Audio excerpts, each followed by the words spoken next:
Think about how you see an ad, how you might have clicked and downloaded a lead magnet, and then got into this consideration phase. How you do your own homework when making a purchasing decision, and how you might be guided by some emails, some text messages from the companies and the businesses that you just opted into.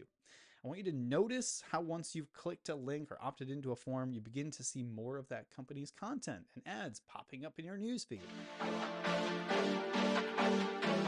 Hey, welcome back, everyone. My name is Tanner O'Brien. I am a senior partner within Action Coach here in Central Texas. I am the CEO and founder of Benefic Marketing, and I'm just an all-around lover of business, marketing, things like that, and just love sharing the things that I've learned along the way when it comes to how do we actually implement and do different things within marketing, finance, business operations, all of that sort of thing.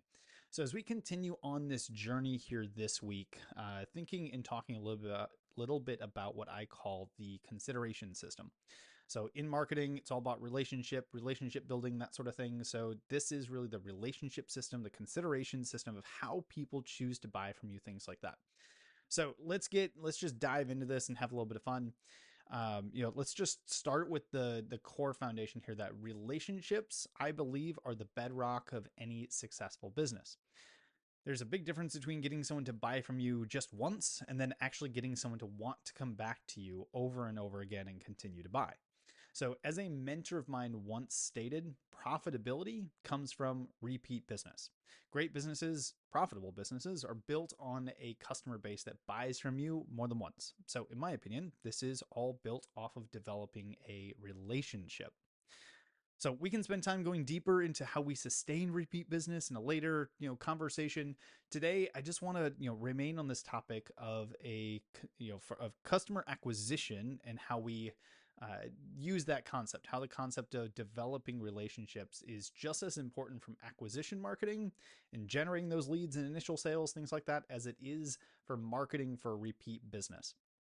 So I call this section the consideration system. So let's just take a minute, and I want you to think back to a recent purchase that you made. Like really think through, what was something that you had a purchase on, that sort of thing. Something that required a little bit of decision before spending the money. So in other words, like not the six pack that you bought down at the gas station on Saturday afternoon, but something that actually took a little bit more thought and consideration before you made the purchase. So that purchase could have been, significantly high in price. It could have been moderate in price, but either way, you had a conscious decision to make on that particular purchase. So as a simple example, I recall back to choosing a piece of software. One that I use for editing, playing out my social media posts, things like that. For you, it could have been a vacation, a vehicle, furniture for your home, really anything, but something, again, that has a little bit more consideration behind it. So once you've got that kind of experience in mind, perfect. Now I want you to think about how you made that decision, how you made the decision to buy that thing. At the very beginning, there was likely something that brought those items, that service, etc., into your sphere of consciousness. This may have been, an ad that you saw. It could have been a post you saw on social media. It could have been a recommendation from a friend. It could have been a number of list of recommendations following a simple Google search, right? It could be anything. At the beginning, you were made aware. In all reality, you likely came across this product or service many ways before you actually gave it some consideration. But once it was on your radar and once you were ready to give it a thought, what happened next? Did you do your homework, or did you simply hand over your credit card and say, I'm ready to buy now? For most individuals, for most human beings, some form of homework was completed first. For some of us, this was a ton of homework. For others, not so much. But depending on your individual needs, kind of the data points that you need to make a decision, how you make decisions, things like that. But either way, there was likely a few data points that you needed to review before you were able to actually and willing to make that purchase. So for my previous example, software, right? Software for social media edits and kind of managing that sort of thing. So I went through the process of reviewing their website. I clicked on like all the different pages. I checked out all the features. I went through, the things that I would get from the platform. Then I went back and I looked at like YouTube videos. I typed in different things and started to explore what the platform really looked like. I wanted to see demos of it. I wanted to see people using it. I wanted to see reviews of it, right? How were people using it? Get a sense of what other people thought. I looked for actual reviews. Some of on the provider's site, some are on third-party sites, some were YouTubers just talking about their experience with it. I looked over a couple different competitors. I typed typed into Google platform one versus platform two, which is right for me.